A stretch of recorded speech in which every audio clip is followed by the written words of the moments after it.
یہ blood pressure کا مرض کیا ہوتا ہے، کیوں اتنا بڑھ رہا ہے اور یہ گردوں کو کس طرح سے متاثر کرتا ہے؟ بڑی وجہ ہے، اس کو ہم کہتے ہیں پرائمری ہائپر ٹینشن، یعنی 100 میں سے تقریباً 80-90 لوگ ایسے ہیں جن کو بلڈ پریشر کسی وجہ سے نہیں بلکہ قدرتی ہوتا ہے، جس میں موروثی عوامل ہیں، جیسے فیملیز کے اندر بلڈ پریشر ہے، یا جسم کی دوسری جو لائف سٹائل چینجز کی وجہ سے آ جاتا ہے، اس کو ہم پرائمری ہائپر ٹینشن کہتے ہیں۔ گردوں کے امراض بلڈ پریشر کی سیکنڈری جو ہائپر ٹینشن کا سب سے بڑا باعث، یعنی گردے کا مرض جب بھی ہوگا عمومی طور پہ اس کے ساتھ بلڈ پریشر بڑھ جاتا ہے، تو یعنی گردے کے مرض کے ساتھ بلڈ پریشر کا دوہرا تعلق ہے۔ سر کیا ٹپس ہو سکتی ہیں کہ بندہ بلڈ پریشر سے محفوظ رہے؟ دو ہی چیزیں ہیں، ایک خوراک اور دوسری لائف سٹائل کی تبدیلی۔ وہ بتا دیں۔ خوراک میں سب سے اہم چیز ہے نمک کو کم رکھنا، تو چکنائی اور گوشت کا زیادہ استعمال یہ بھی بلڈ پریشر کو بڑھانے کا باعث بن سکتا ہے۔ اچھا ڈاکٹر صاحب، اب میں تھوڑا سا چاہوں گا آپ سے کہ بلڈ پریشر پہ ہم بات کریں۔ آج کل بلڈ پریشر کا مرض بھی تقریباً ہر دوسرے شخص میں ہے۔ یہ بلڈ پریشر کا مرض کیا ہوتا ہے، کیوں اتنا بڑھ رہا ہے اور یہ گردوں کو کس طرح سے متاثر کرتا ہے؟ بلڈ پریشر، جس کو ہم فشار خون اردو میں کہتے ہیں، یہ خون کا وہ دباؤ ہے جو خون کی نالیوں کے اندر موجود ہوتا ہے، اور اس کو آلے کے ذریعے ہم اس کی پیمائش کرتے ہیں۔ تو اس کی ایک نارمل رینج ہے، ہم کہتے ہیں کہ بھئی یہ بلڈ پریشر نارمل ہے اس حد سے لے کے اس حد تک۔ جب اس حد سے زیادہ بلڈ پریشر بڑھتا ہے تو اس کو ہم کہتے ہیں یہ بلڈ پریشر کا مرض ہے، ہائپر ٹینشن ہو گئی ہے۔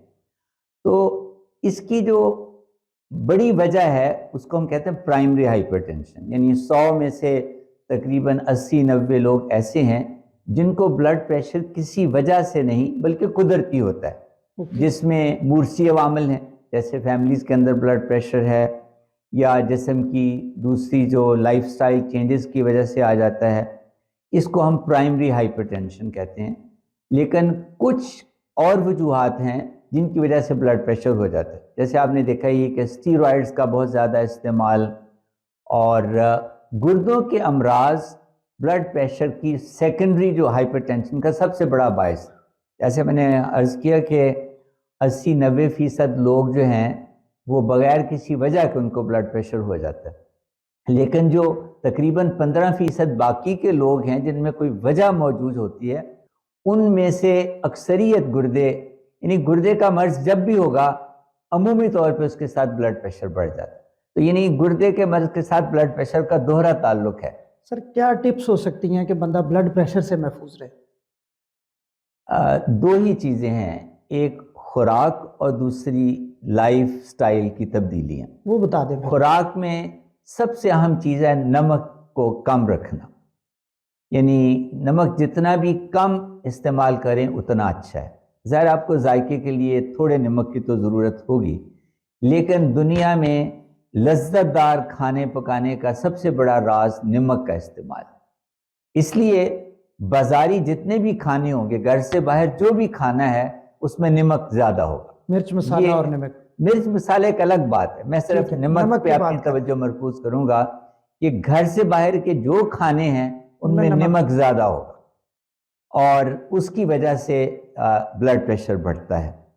دوسری بات، چکنائی اور گوشت کا زیادہ استعمال۔ آپ کے علم میں ہے کہ آج سے 2-3 دہائیاں پہلے گوشت کا استعمال بڑا محدود تھا اور مرغ تو ریئرلی پکتا تھا۔ اب ظاہر ہے یہ کھانے مہنگے ہونے کے باوجود ان کا استعمال بڑھ گیا ہے۔ اگر کسی کے گھر میں نہیں بھی پکتا تو شادی بیاہوں میں، تقریبات میں بے تحاشا استعمال ہوتا ہے۔ تو چکنائی اور گوشت کا زیادہ استعمال یہ بھی بلڈ پریشر کو بڑھانے کا باعث بن سکتا ہے۔ اور لیکن اس کی بنیادی وجہ وہی ہے کہ جب لائف سٹائل چینج ہوتی ہے، سیڈنٹری سٹائل ہے، وزن بڑھ جاتا ہے، تو اس کے نتیجے میں پھر بلڈ پریشر بڑھتا ہے۔ اس کے لیے ہم ایک میٹابولک سنڈروم کا لفظ بھی یوز کرتے ہیں کہ جس کے اندر خون میں شوگر بڑھتی ہے، بلڈ پریشر بڑھتا ہے، کچھ اور چیزیں بڑھتی ہیں، جس کے نتیجے میں پھر دل کے امراض میں اضافہ ہوتا ہے۔ سر میں اب ایک تھوڑا سا پرسنل کویسچن کروں گا، اگر آپ اس کا جواب دینا چاہیں تو۔ میں آپ کے پاس جب کام کرتا تھا گردہ وارڈ میں، تو یہ 2014 کی بات ہے، آج سے 10 سال پہلے، اور ماشاءاللہ آپ بڑے ویل مینٹینڈ ہیں اور آپ نے اپنی صحت کو بڑا مینٹین کیا ہوا ہے۔ آپ کیا خوراک استعمال کرتے ہیں؟ دن میں کتنی خوراکیں کھاتے ہیں اور کیا خوراک لیتے ہیں؟ سب سے پہلا اصول جو ہے نا جی، وہ ورائٹی کی بجائے مقدار ہے، یعنی کم کھانا۔ اچھا، اصل ٹھیک ہے۔ چیز یہ ہے، یعنی اگر بہت ساری چیزیں بھی آپ کھائیں لیکن ان کی مقدار کم رکھیں تو آپ کا کام چل سکتا ہے۔ تو پہلی تو اولین بات یہ ہے کہ پچھلے 10 سال سے میں دن میں صرف 2 کھانے کھاتا ہوں، یعنی دوپہر اچھا، کا کھانا نہیں کھاتا۔ ٹھیک ہے۔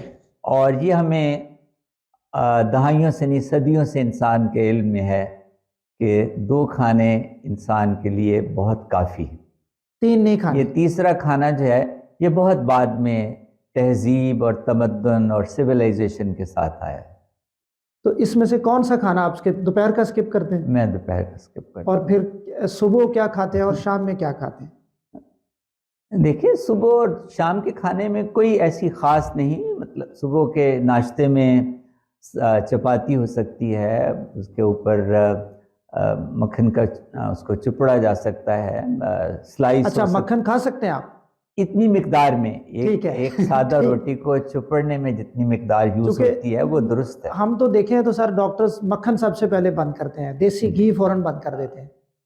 اصل میں اس میں بھی مقدار، بلکہ دیسی گھی تو ہم چاہیں گے کہ جو آئل ہم استعمال کرتے ہیں نا صحت مند سمجھ کے، اس کی نسبت جو قدرتی گھی اور مکھن ہے دیسی گھی وہ زیادہ بہتر ہے۔ اچھا، یعنی جو پروسیسڈ آئل ہم استعمال کرتے ہیں اور اس کو صحت کے لیے بہت اچھا سمجھتے ہیں، اس کے مقابلے میں دیسی گھی بہتر ہے۔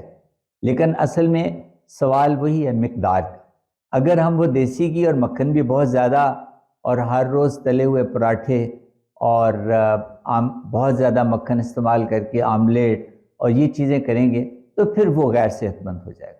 لیکن اس کو ایک حد کے اندر استعمال کرنے میں یہ زیادہ بہتر چکنائی، اس میں کوئی حرج نہیں ہے۔ کوئی حرج نہیں۔ اچھا، اور ابھی آپ نے یہ نمک کی تھوڑی سی چیزیں بتائی تھیں، یہ جو آیوڈین ملا نمک ہوتا ہے یا جو اس طرح کی ایک ٹرم استعمال ہوتی ہے؟ جی، آیوڈائز نمک تو نارمل نمک ہے، اس میں آیوڈین کا اضافہ کیا جاتا ہے اور بہت اچھا ہے، خاص طور پہ وہ ایریاز جیسے ہمارے ہاں شمالی پنجاب اور کچھ اور جہاں پہ تھائرائڈ کی بیماریاں اس وجہ سے ہیں کہ آیوڈین کم ہوتی ہے، اس وجہ سے گورنمنٹ کی پالیسی کے تحت نمک میں آیوڈین ملائی جاتی ہے اور یہ بہت اچھی چیز ہے، اس لیے اس میں کوئی خرابی نہیں۔ اصل چیز وہی نمک کی استعمال میں زیادتی ہے، جو وافر نمک وافر نمک استعمال کرتے ہیں، یعنی ہر چیز کے اوپر نمک چھڑک کے کھانا۔ اللہ، جیسے آپ ہم پھل کھاتے ہیں اس کے اندر نمک چھڑکنے کا رجحان اور رواج ہے، جو میرے خیال میں بالکل درست نہیں ہے۔ ہمیں پھل کو ان کے قدرتی ذائقے کے ساتھ استعمال کرنا چاہیے اور وہی زیادہ مفید ہے۔ پھر اس کے ساتھ جیسے پھل کھاتے ہوئے ہم جوس پینے کو بہت اچھا سمجھتے ہیں، ہاں، لوگ اکثر جوس پی لیتے ہیں۔ ہاں، حالانکہ تازہ جوس کی بجائے پورا پھل کھانا جو ہے وہ زیادہ مفید ہے۔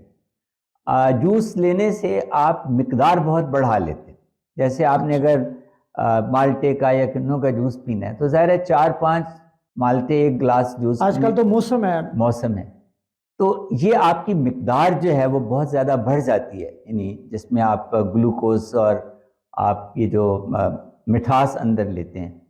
لیکن اگر آپ پورا پھل کھائیں گے، جیسے پورا کنو یا پورا مالٹا کھائیں گے، تو اس کے ساتھ جو رفج ہے، آپ کو جو فائبر ہے اور بہت ساری دوسری چیزیں ملیں گی جو جوس کی صورت میں جس سے ہم محروم ہو جاتے ہیں۔ بالکل۔